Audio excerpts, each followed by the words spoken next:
Hi everyone, my name is Tara Chandra. I'm a fashion, hair, lifestyle content creator, and today I wanted to start my series off called Journal and Yap. Grab a drink, grab your journal, and we can scrapbook together while you listen to me, or if you just want to watch me yap and journal, that is okay too. The next station is Tara Chandra. Stay on board to enjoy the show. I'm sitting in my garden underneath this deformed orange tree. We've had this tree for so long. I'm literally sitting on a brick right now, by the way. I don't know if you guys can see. So I wanted to start this series because I miss junk journaling and I miss scrapbooking. I grew up scrapbooking. I think the first time I ever scrapbooked was when I was like 11. And from then I just gained this huge love for junk journaling and scrapbooking and art and collecting memories in a way that I could make them physical and show the world my creativity. It was really a huge creative outlet in my early teens. I don't know if I'll include a video of some of my scrapbook pages when I was younger, but I loved it. And I love that junk journaling and scrapbooking is becoming a thing again.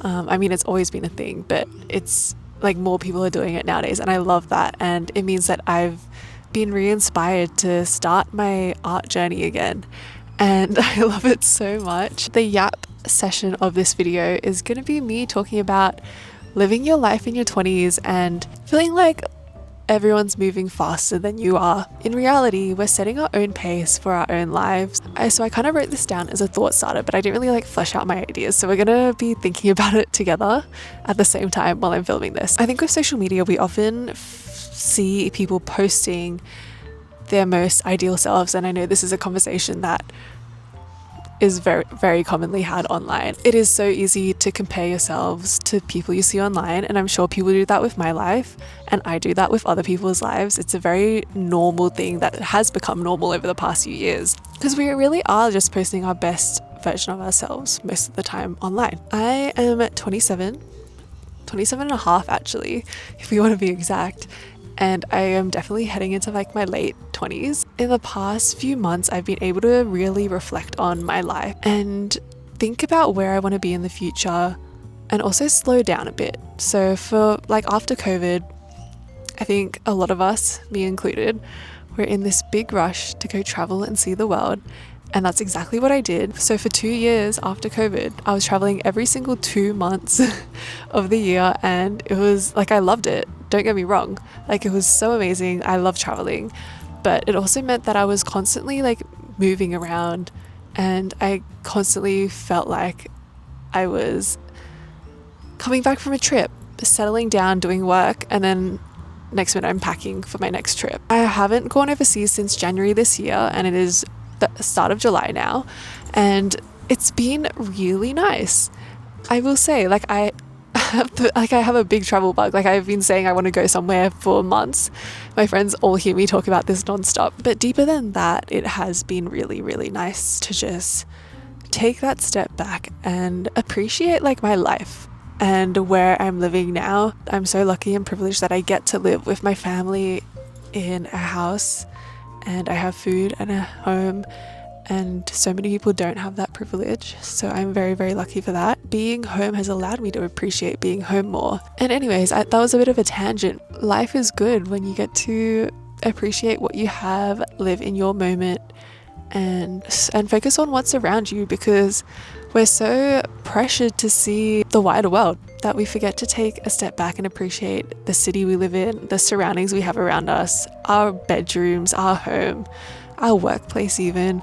And I am so lucky for all the opportunities that I do get to have. Heading into my late 20s, I've had this conversation with a few people, but it's I see myself going down the traditional path of getting married, having kids. And when I was a bit younger, maybe even 5 years ago, I was I want to get married when I'm 27, 28. And now that I'm at this age, I'm oh my God, I still feel so young, and I don't feel ready to settle down per se. I still want that for myself, but not necessarily now. There's a cockatoo. Yeah, I think it's just talking to myself and reminding myself that it's okay for your plans that you had in life to not necessarily happen in the way that you expected them to. I brought this up here and there. I don't know if I've ever actually published it anywhere, because maybe I've just vlogged it, but like never actually posted it anywhere. Lost a huge long-term partnership at the end of last year, and that really like shook my career world and then also my personal world, because it really made me question where my values lay and what my future looked like and the longevity of my career on social media as a freelancer. And I think a lot of people would relate to this. You never really know when your next job is going to be. Like, there's periods where it's so busy, and then there's periods where you just don't see a job for months, and that is extremely normal, but it is also really hard to deal with when you're living in that moment. I've found that like my mood changes significantly based on like what jobs I have and how my career is going. So yeah, I was kind of like forced to really think about my future, and I feel like it was necessary because I've been doing this for so long, and I had never really thought about, like, I thought about the longevity of my career, but I never really thought about it. You know what I mean? Like, it's one thing to be like, yeah, like, I don't know how long this is going to last, but it's another thing to feel like your career is ending. And I genuinely thought that like my social media job was over.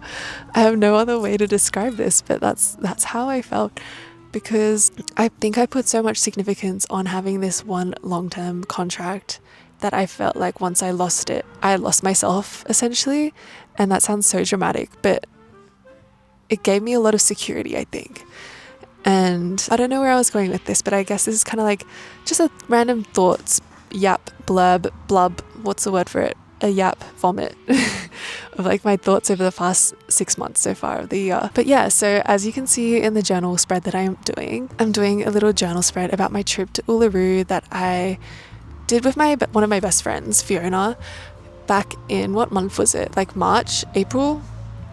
I don't even remember what month it was in. Whatever month it was, we went to Uluru, and that has been on my bucket list since I was a child. And I really went out of my comfort zone with this, and I feel like in my late 20s, I tend to get out of my comfort zone less. You might be wondering, in what way did you get out of your comfort zone? I slept in a swag, and if anyone knows me, I'm an absolute princess when it comes to where I'm sleeping. I will also say that I'm like also extremely easy. Like I will just complain and I will refuse to do stuff, but I'll still do it anyway. That makes no sense because I really contradicted myself. Let me explain. I will do everything once just to try it. I've been camping.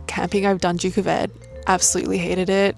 My Duke of Ed bronze was us walking in pouring rain for hours and hours in the pitch black, with leeches everywhere, setting up our tents in the rain. Everyone literally crying because it was the most horrible hike ever. It was so horrible, like it literally pouring rain for hours. That was a really horrible experience. So I was like, I'm never gonna go camping again. But I went camping with my high school friends, I think like a year ago, I'd say, and I had a good time, but that had like flushing toilets and showers and hot water. And I was like, still don't know if I love this, but like would do it again if it was something similar to that. Anyways, we were looking at Uluru tours because we kind of just didn't want to go through the effort of like having to hire a car and like do everything, like find a tour guide, all of that by ourselves. So we're like, let's just do a tour, make it easy, everything's provided. And I was like looking up all the tours, and I found this tour pretty cheap, honestly. It's pretty expensive to go to Uluru. Found the tour, and then I saw that it was sleeping in a swag. And if you guys don't know what a swag is, it's basically, I think it's mostly an Australian thing. I didn't know what it was till I looked it up. It's pretty much a glorified sleeping bag. You sleep in the wide open, head exposed. You're basically just in this like canvas bag, and you put like an actual sleeping bag in, and it has a mattress. And at first I was like, do I really want to put myself through this? I told my friends, and they were like, are you okay? Like, is something wrong, Tara? Because the fact that you're even considering this is insane. And I was like, you know what? I'm gonna try it. Like, if there's one place that I sleep in a swag, it's gonna be in the Northern Territory in the desert. And that was a really big out of my comfort zone experience. Will I say I loved it? I wouldn't say I loved it, but do I regret doing it? No. Would I do it again? Honestly, maybe, like if it was the right conditions and the right place. Yeah, like the one thing that was getting me through it was the fact that I could open my eyes in the middle of the night, look up at the sky, just like this, and see the whole galaxy above me. Slept really badly on the first night. I just kept waking up, like, I think I woke up maybe 30 times. My head was so cold. I learnt from that. Don't worry, the next 2 nights I like wrapped my head up in like my puffer jacket and the scarf and everything. But that first night was really rough. But I remember waking up and I just was so sick of not being able to sleep. and took my eye mask off, looked up. 2 seconds later, I saw the brightest shooting star at like 3 a.m. in the morning, and it was so incredible. And if I had not been sleeping in a swag, I would never have seen that. I love space, and I love seeing the stars and seeing the Milky Way. If you guys have never seen a very vivid Milky Way, put that on your bucket list, because it's just like a whole experience in itself. I wouldn't say that was like the brightest Milky Way I've seen, but it was still a beautiful experience. I would never have gotten that if I hadn't put myself out of my comfort zone to do that. And I think being in my late 20s, I want to push myself to do more things that I would normally not feel inclined to do or experience. It's so easy to just feel comfortable all the time, and I love being comfortable, but it's also fun to not be. And obviously, like, don't put yourself in danger or harm's way, you know, but go book that random experience that your friend wants to do but you said no to. I don't know. I think space specifically always reminds me of how small I am and like what a speck of a person I am in the whole universe. We should just be making the most of our lives, because who cares? It feels like an ant's biting my butt. But yeah, the Uluru trip was just so magical.